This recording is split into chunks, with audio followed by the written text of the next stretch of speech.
everyone, we are back for episode 507 and I'm not quite sure if there's going to be a 2-week gap before it goes up because there's quite a few things I want to put in it. So you might wonder what this mess is on my table. Let me show you.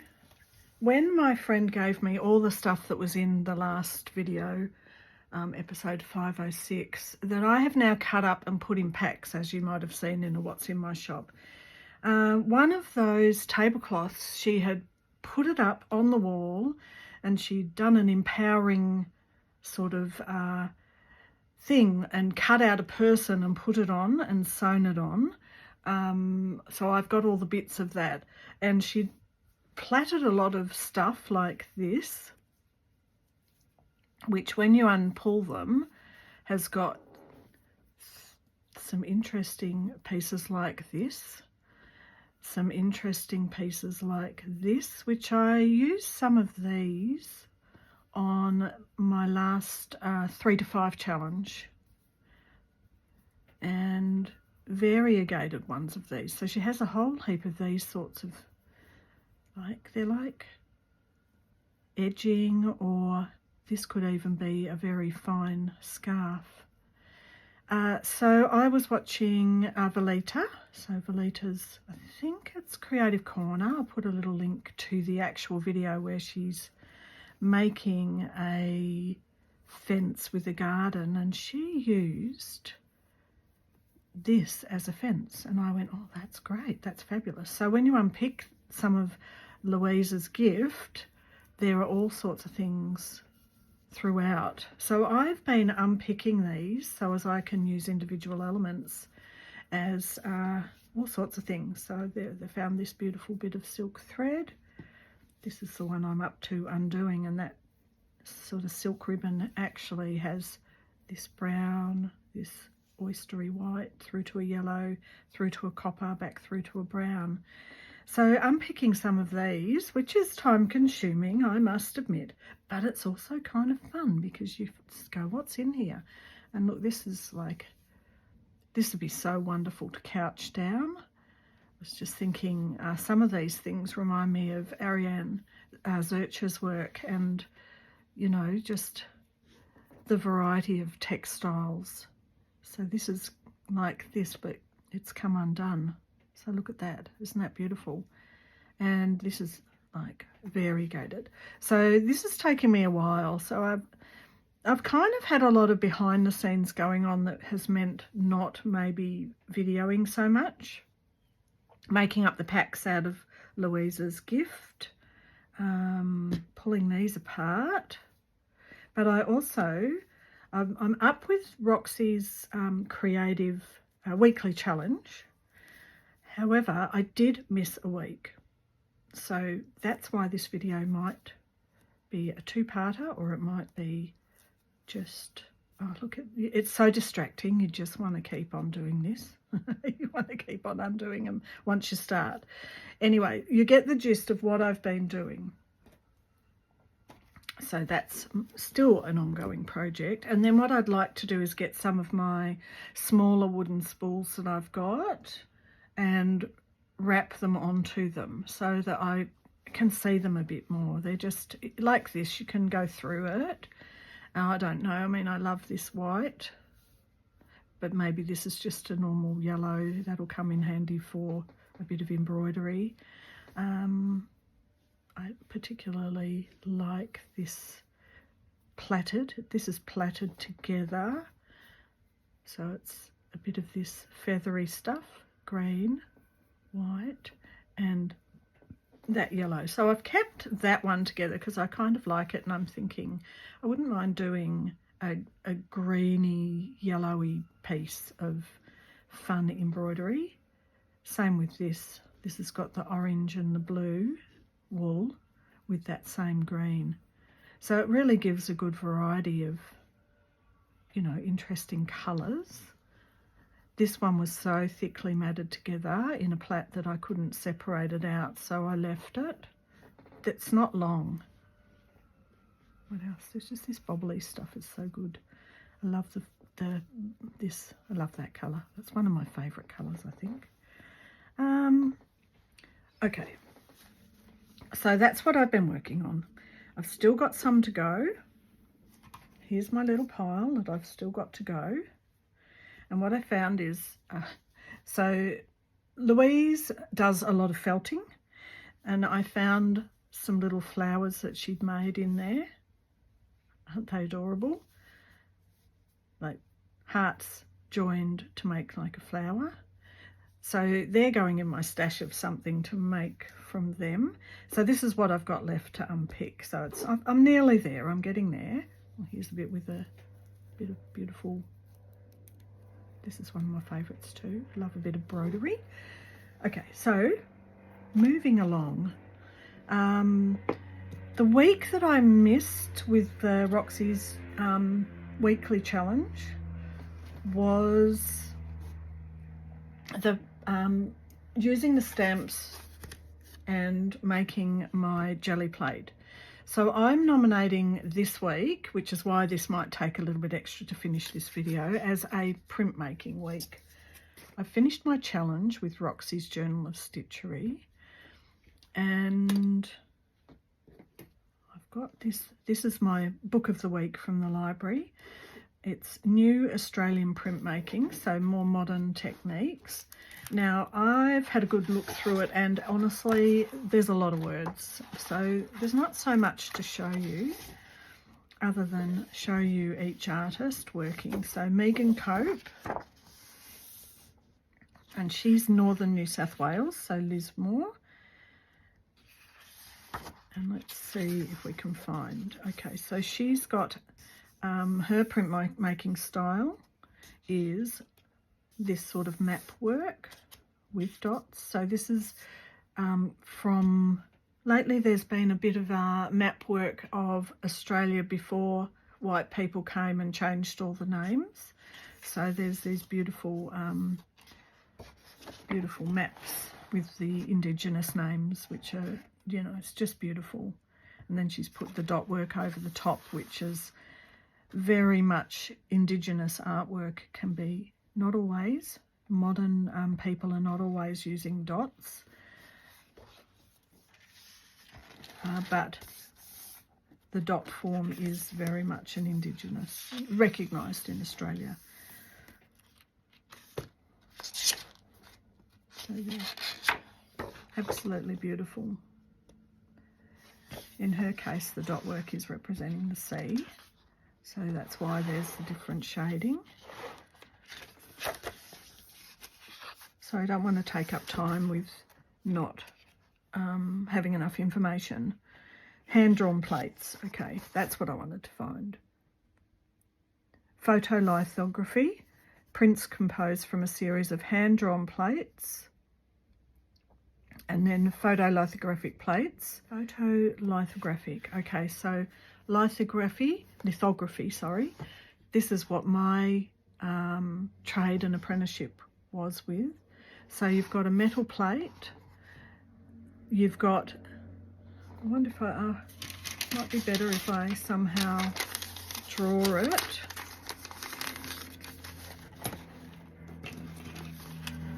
So with lithography, so you've got your plate, you've got your image. The image is made so the ink is attracted to it. I don't want to go into too deeper details because I don't want to also get it wrong.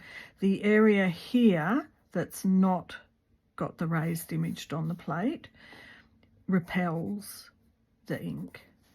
So water sits here, the ink sits here, water sits here, then it's printed. So books are, back in the old days when I was working in the printing industry, books were printed that way, that the type would attract the ink and the white area would repel the ink. That's lithography. And it's, you know, it's quite effective having such big pieces. So Shaun Gladwell. Okay, so Shaun Gladwell is also working with etching, and it's still lithography. So these large works are etched.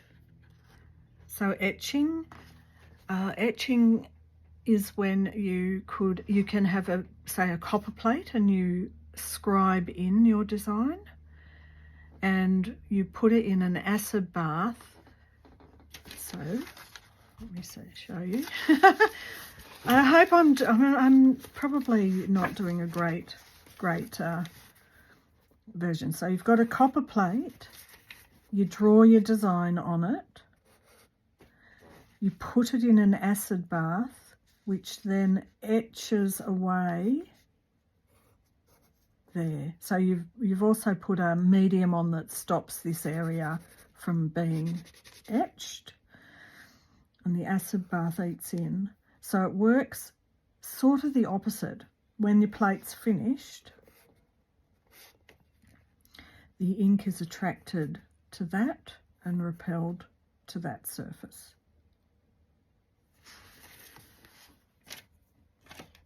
Repelled away from that surface. So you can get a really big plate and etch into it.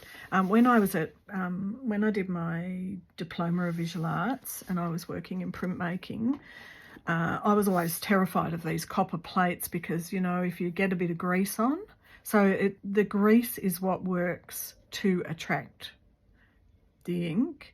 So if you get a fingerprint on, it will attract ink. So it's based on the water grease kind of duality.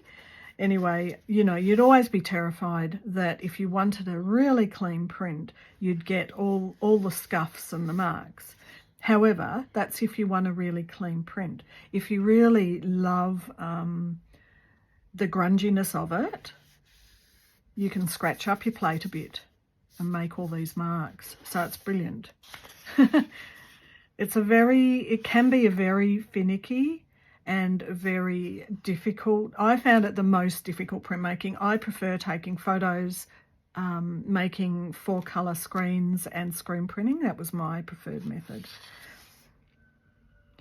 But what I was going to tell you about is when I was doing my diploma, I had a guy in the class who would get a massive copper plate and he would just go to town with his drawings on it, and oh my goodness, it was so beautiful when he'd finished. So he'd have the line work of his drawings, but like this, but he'd also end up having colour in it. He'd work colour into it somehow, and it was just loved it. Just loved his work. So there's a little bit more. So you can really use this method as it's a drawing medium. If you really are great at drawing or love drawing freehand and feel confident about it, you can do that onto a plate. Oh, love it. Okay, Tim Maguire. So this is 4-colour process on a printing press.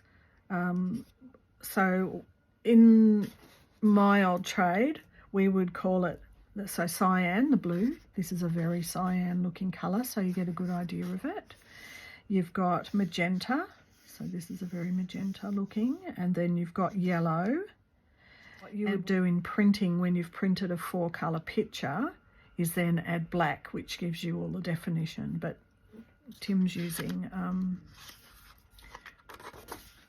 colour without black. So he's using the cyan, magenta and yellow without black and mixing them up to get these designs. Just seeing if I can show you a bit more. So he's doing it on a bench. All right, so this is what a printing bench might look like. You've got specially designed inks. You usually have a spatula that you can put onto glass generally when you're rolling. So when you're rolling onto your plate, you've rolled it out really thin, then you can roll it out onto your plate really thin and then print it up. I was just thinking it does remind me a lot of the printing press. Just trying to have a look at what his medium is for a plate, and it definitely looks like it's a metal of some sort, like a copper, and it's also lithography as well, so the ink is attracted to the image on the plate and repelled by the non-imaged areas. So that's, you know, if you're using this sort of hand press, which is just the same as a big printing press, only it's one at a time marry it all up, get it all nicely matching, and then put it, you know, like it's just very different. It's a one at a time, whereas on a printing press, they've married it all up and it goes through really quickly. So like newspapers, if you've seen the great big newspaper presses. And this is a single press, which will get you your layers, and you've got to marry them all up. If anyone's seen it, it's like this wheel here. Once you've got your plate down in place, you put your paper, then you've got like a thick batting for protection, and you have however many layers of batting you need to get as lovely a print as you want. And then this circular thing rolls this bed, it's called a bed, through the printmaking press, and then you can lift up and see how the print's gone. So on each plate you have to roll the ink out onto each plate for each pass, and that's where the complication with this one comes. So Rachel, I know you were saying that you know there are things to learn. Yes, when you get into this kind of detail and this kind of fine quality, it's painstaking. Take the plate off, make sure you've got your film, your ink laid out on your glass mat thin enough, no bits of scrappy bits, and roll your roller onto the plate in as fine a detail, buff it down. So these are like buffing rags, so you've got to buff it down so that it's got as fine a layer of paint or ink. It's an ink that is not a water-based ink. It's you know, it's terps, metho, I can't remember, but it's not water-based. So you've got to buff it down to have the finest layer of ink on this surface. Put it on the bed the way you want it to be. Lay your paper down, lay your mats down, put it through. So it is actually an incredibly laborious process. So to get these beautiful works is, you know, you've just got to appreciate the time and effort. And I just have to say, I do not have the patience. I don't have the brain power to sit there and do that all day, every day. And I admire Tim's work for that. It's just beautiful. Okay, so the last person in this, but I hope you find it's interesting. I know a lot of my channels slow stitch these days, but this is where I started. This is my roots. So Patricia Piccinini, and I love Patricia's work because she does a lot of, she starts with sketches, but Patricia has a lot of work in places around the world where like it's lifelike, giant-sized people, animal, hybrid type of things, and she works a lot with hair on them, how getting the skin texture, how the hair goes, you know, on things. So in terms of printmaking, she does have a massive body of work of prints, drawings, sculptures, and they all often start with her scientific thought and her computer, and she works from there. So she's got sculptures of bikes and all sorts of things, so it's quite interesting. So Patricia's had lots of fellowships, lots of grants, and she has a team. So it's her work, but she will hire others to come in and help. So you can see here, one of the things I wasn't talking about, I was talking about line work with the lithography. Okay. But if you want a photo, if you want to get a photo image onto your picture, so colour, black and white, the way that we did it in the printing industry was with halftones. And so you can see all these dots here, I think you can. So that's how we used to print our images, with halftone dots. So we would have a great big screen that was put over the camera, and when the photo was taken, it would come out as a halftone. And halftone means that here, you can see here, let's just take this little area here as an example. See where the white is? There might not be any dots there. See where this really dark area is? That is where the dots are solid almost. And then you've got these little areas like this where you've got this size dot that gives that effect of that shading. And the lighter area might have this size dot. See what I mean? That you can get different areas of shading. And that would be what a halftone is. So if you're using a 4-colour process like we looked at before, you would end up having a cyan, yellow, magenta plate and a black plate or film, bit of film, that will get laid down if you're doing lithography or a photo effective. You would have a film on the plate. You would put your cyan photo, so you've got it broken down into yellow, cyan, magenta and black. You would put your yellow halftone down on a photosensitive plate. You would expose it under a particular light, take it, wash it, and the water will wash away all but the dots and the solid areas. And then that's what will print. I know it's really complicated. I mean, I didn't do a 4-year apprenticeship or years at art school to be able to tell you the whole story in 2 seconds. It's like it's not going to make sense. I've got an eyeglass that I found that I used to use when I was in printmaking. Maybe I'll see if I can hunt it out. Okay, I found one of my old tins. So I had a whole heap of these tins with a lot of my printmaking little odds and sods and extra bits in to show you. I can't find my larger one.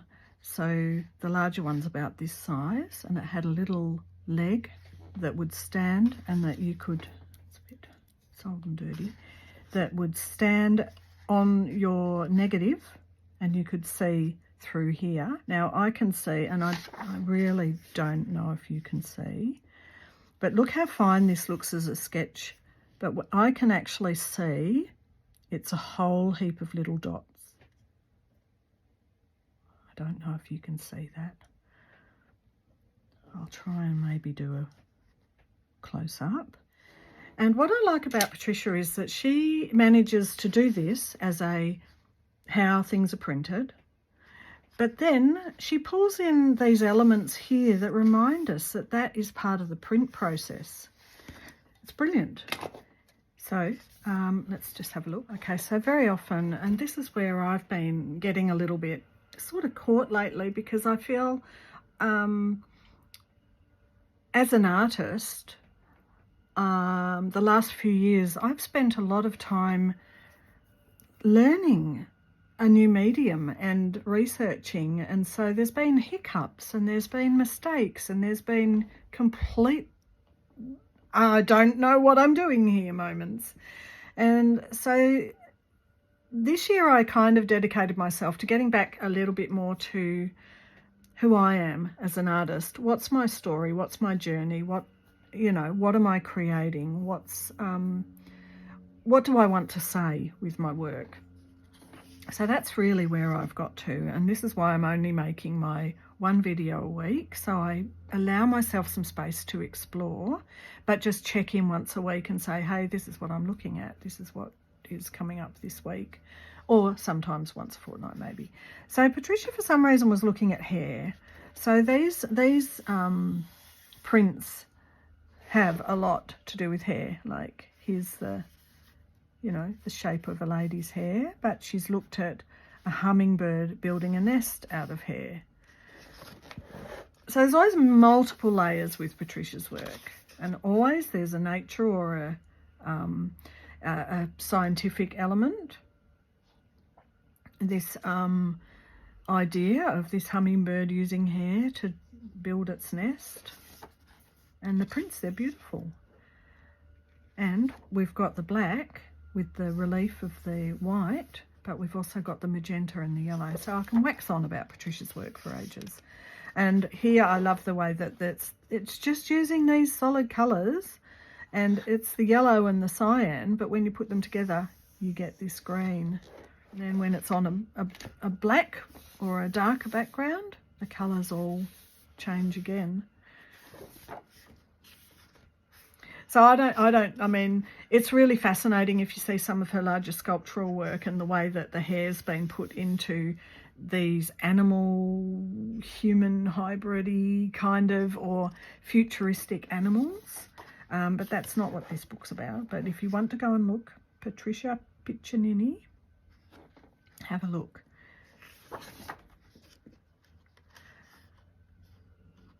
Now, I'm not going into the whole story of what this is all about, but this is very fallopian to me. I love hummingbirds, and now you've got this real luscious hair. I think that's what I love about it. There's so many layers. I love the little birds. I love these the bird pictures. Gorgeous. And once again, this is what I mean about these extended animal, like futuristic blends of animals. One of her sculptures has got it's like a large pig lady feeding babies, but the babies look very human. So yeah, and here we go, the larger half-tone image with magenta and yellow, which creates an orange. So you can see I can go on about Patricia for ages because her work is just so nuanced and, you know, multi-layered. And some of these pictures would also, her sketches would mean that it gets carried on into, is that a good sculpture? Would that be a form I want to sculpt or have sculpted by the person who does a lot of her big, larger works? That is a fascinating book. Just one little quick aside. I was finding that my rotary cutter, so I'm just doing a quick jump back while I'm seeing it sitting here. LDH Scissors had a special on rotary cutters where they were making black rotary cutters, which I thought was pretty amazing.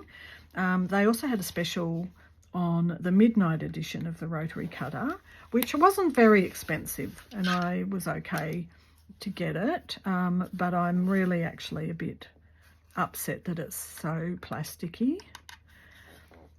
But the black's the midnight edition. Anyway, I've had it on good authority because my rotary cutter blade goes blunt after about 2 passes.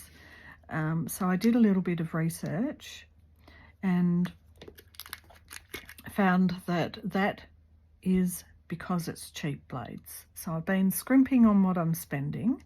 So even though this wasn't very expensive and it's plasticky, I was really happy to get a set of these. I haven't tried this out yet, but I just LDH scissors.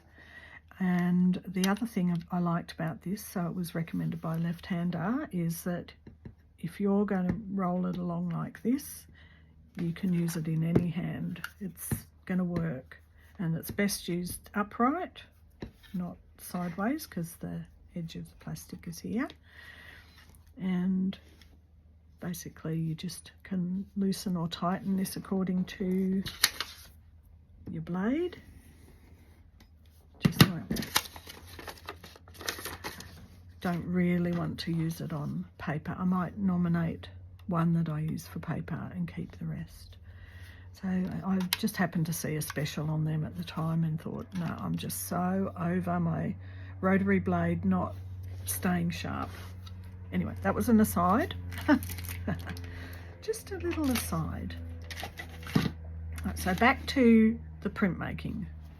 I don't know if anyone remembers last year me doing this, which is a multimedia piece, painted mostly, so not necessarily printmaking, but it's printmaking paper, and I've used stamping as a method of printmaking. So this, I accidentally ripped the edge off.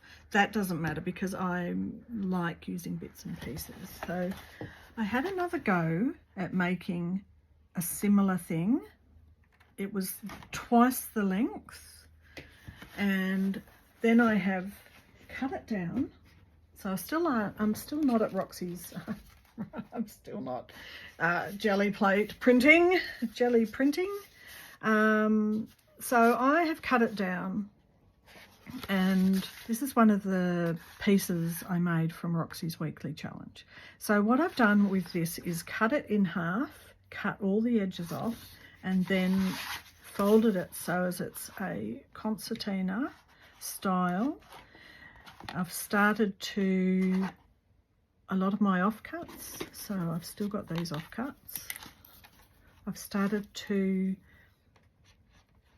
put little swatches on. So when I was doing my, my woven bag, let me get it and show you. So when I was doing this workshop, one of the things that we would do would be use a bit of extra material to put on over the back if we think that little area is a bit boring or something like that. So I'm using a similar process here, where just to add interest, I'm putting strips of offcuts of the paper. I also here, you can't see, but I wanted to join them together. So on the back it's sticky taped, then it's glued down, but I also felt that it was a large swatch of this colour, puce let's call it.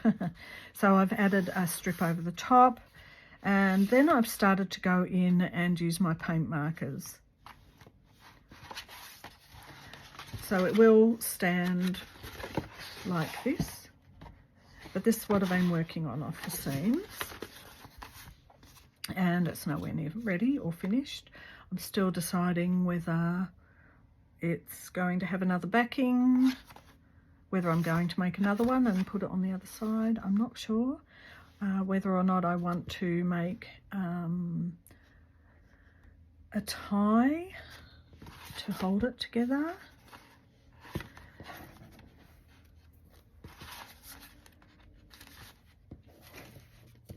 So these are some more of the offcuts that I've got, but they're smaller. And I thought what I would do today is get my little book.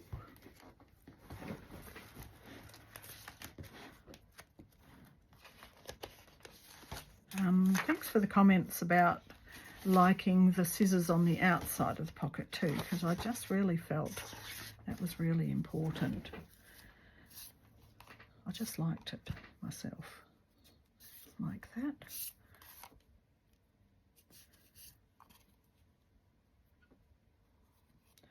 So I have actually talked about the weaving of these bits and pieces. So you see, it's not really particularly a material week this week.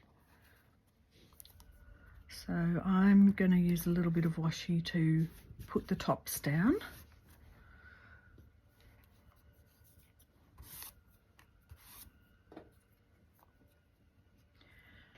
Now when you're weaving in your first one,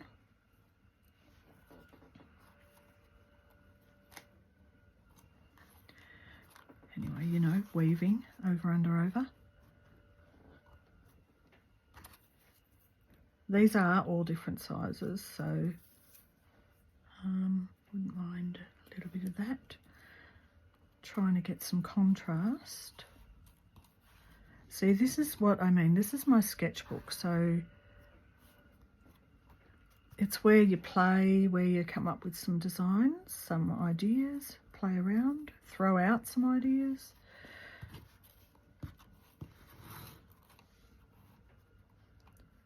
I love using my little offcuts for this sort of thing.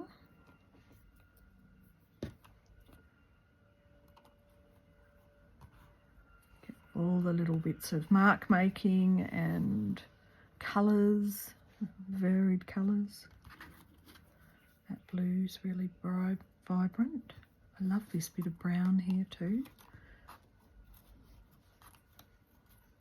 Okay.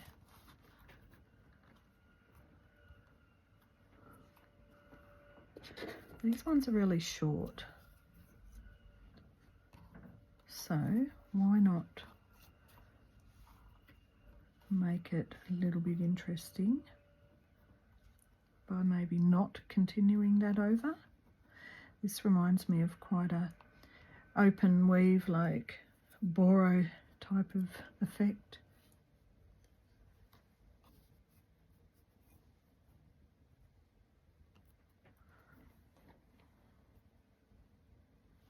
Right, I like that. Now what I would normally do is do this and have a really tight weave lifted up and then glue on the back and then push it down, but this is my sketchbook. It's fine to not necessarily do that.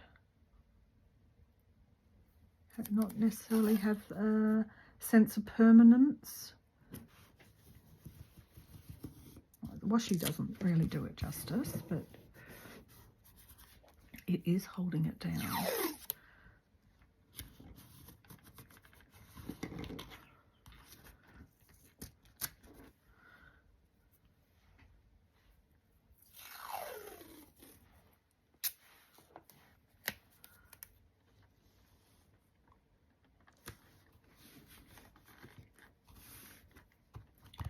Okay, so as you can see, this is where I can start to play. This is somewhere I can work from.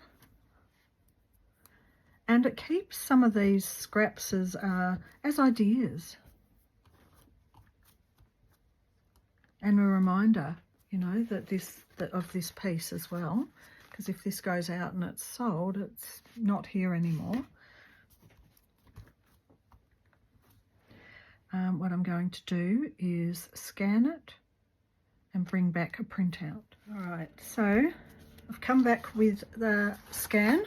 It's much more vibrant when it's the freshly painted. My inkjet printer, I do believe if I had a more expensive one, it would probably be a bit more vibrant, but this is what I've printed out. And you can see how this could work with fabric as well, with textile. So, where's my ruler?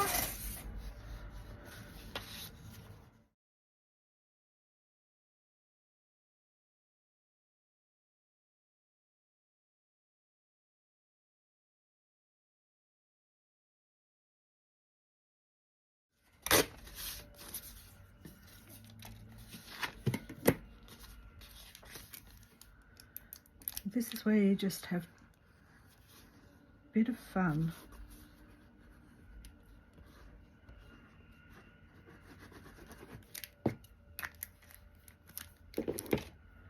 Playing with all the elements. Unfortunately, I think when I scanned it, this little dot here is a mark on the bed of the scanner. Note to self: clean every time. Now, what I did was I also cropped it and did one with a pinkish tinge. So in settings, you can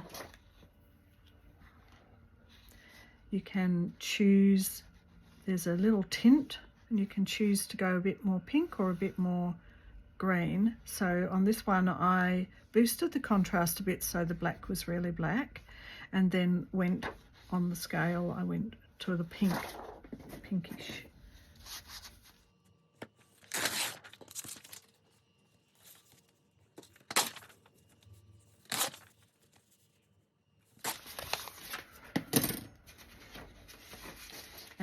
I've done a greenish one as well.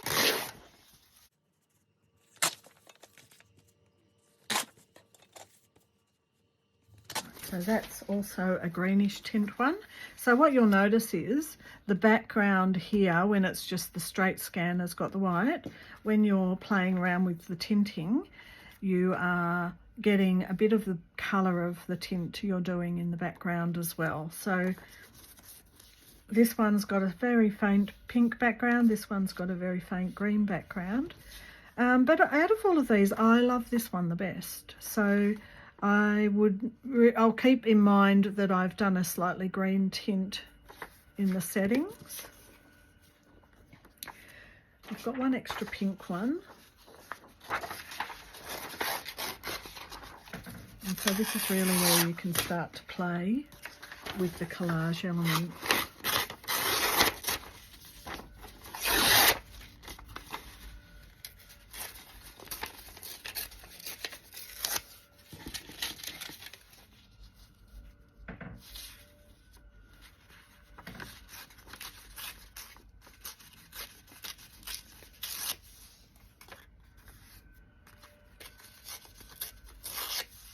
Start to build up.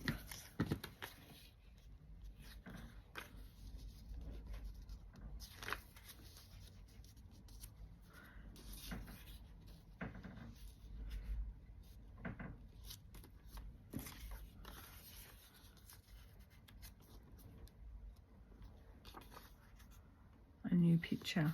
This is all play. It's just fun.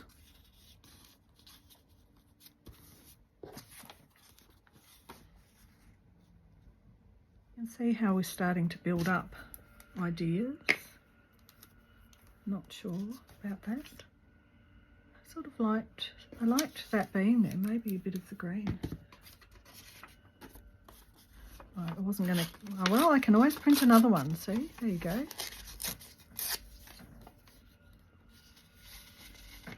That's a bit better, breaks it up a bit.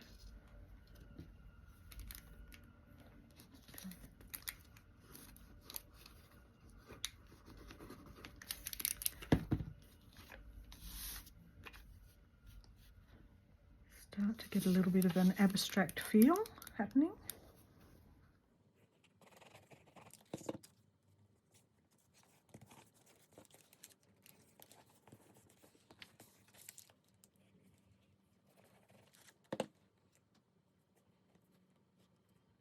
Like the idea of the edge meeting that line there and this edge kind of being on the inside, this line here being on the inside of that. And interestingly enough, that's worked too.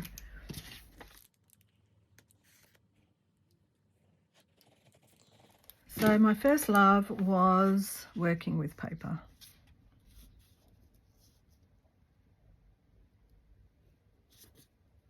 I'm matching up this here.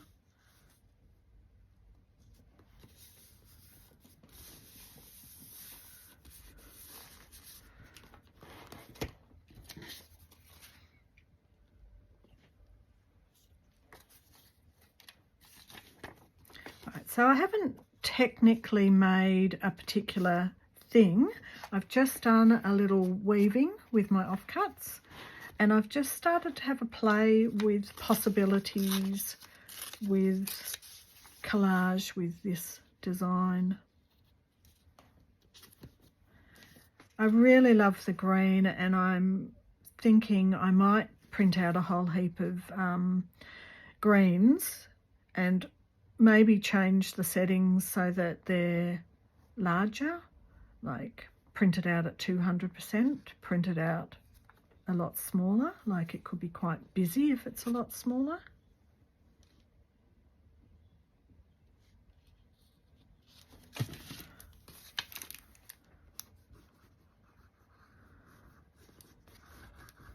See where I go from there.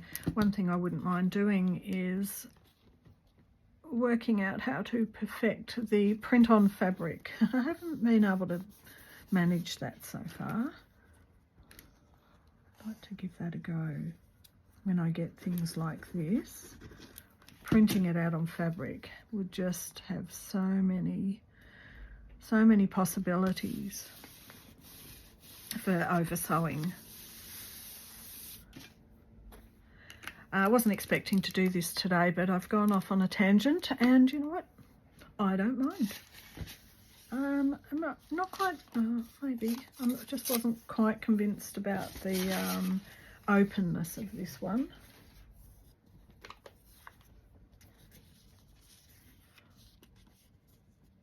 It's different enough. If actually it was in the green tint, I think I'd prefer it. That's a bit too much of the samey there.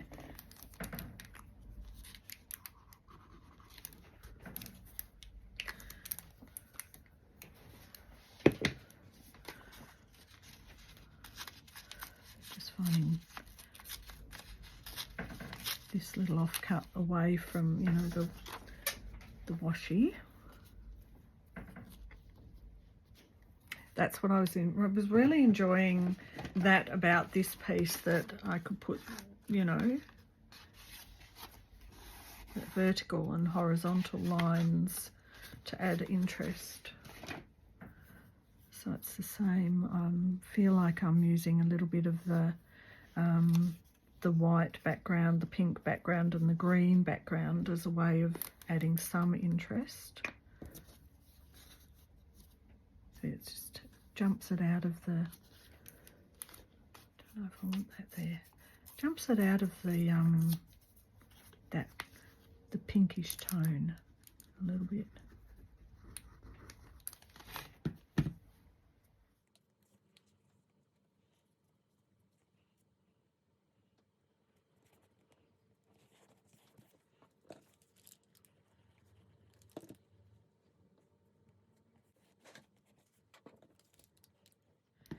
You could play and play to your heart's content, couldn't you?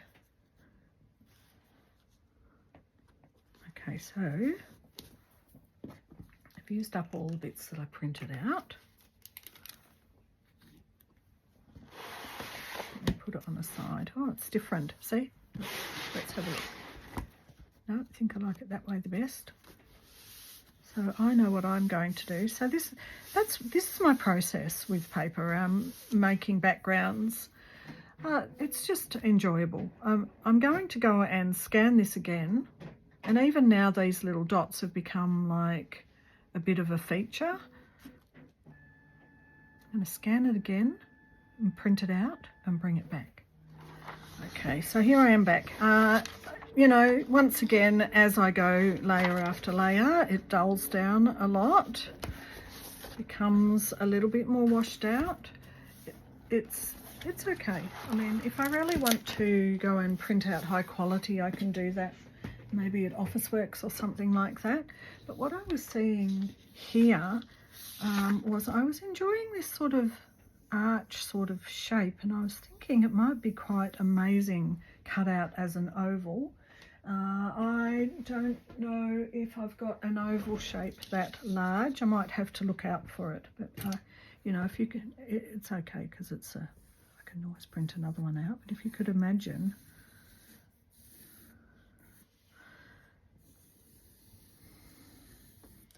that could be a starting point for something new.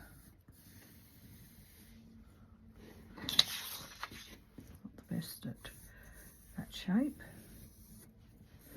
but I do quite like the idea that it fits into a bit of an oval shape.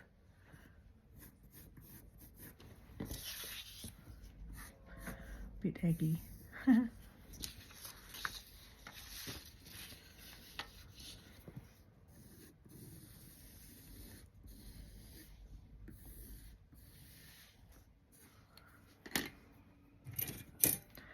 Just out of interest, I am going to cut it out, see how it looks.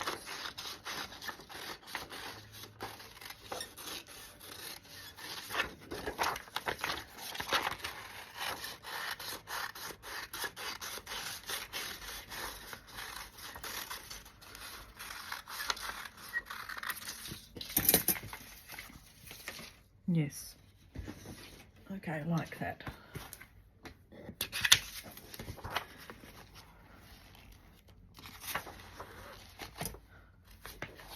now I've seen something completely different. So anyway, I went off the beaten track a bit. I was going to do the jelly plate printing. However, that didn't happen today. I'm avoiding it because it's a messy process and I think I want more space.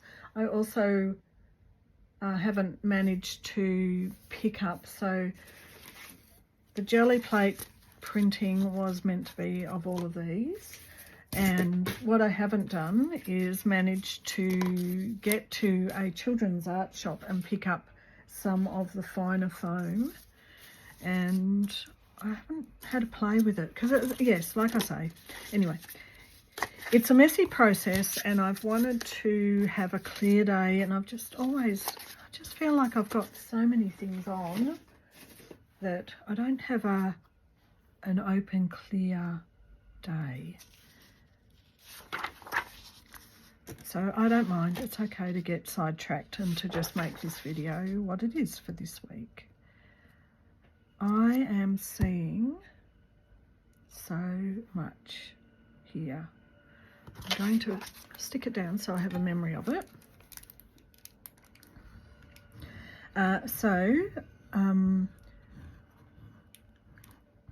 think that this is going to be one episode and the jelly plate stuff will be next week, or played with during the week, and then I'll come back with my little episode on basically what I've done during the week. I do like that. I like that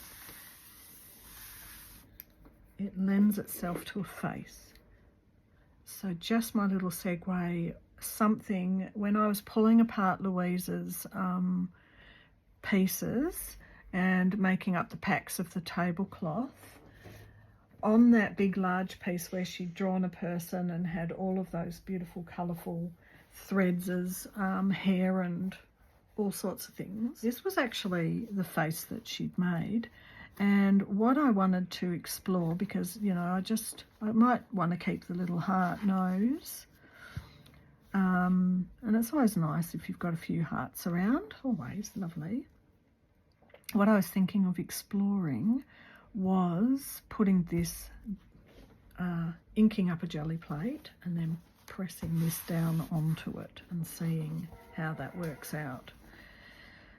So I'm going to stop now with all of this, and hopefully if I end up having a free day, no, let's just say I'm doing this next week, because then I know that I'm doing this during the week and I'll film it as I go.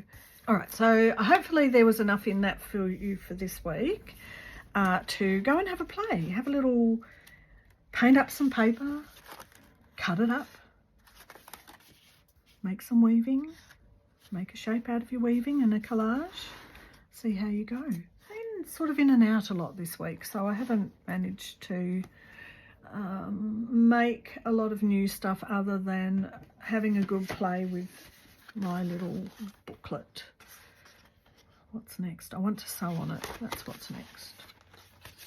That's what is coming next. All right, waffle waffle. I will end it here. Thank you for watching, and I'll see you in the next one, and I hope you have a great week. Bye for now.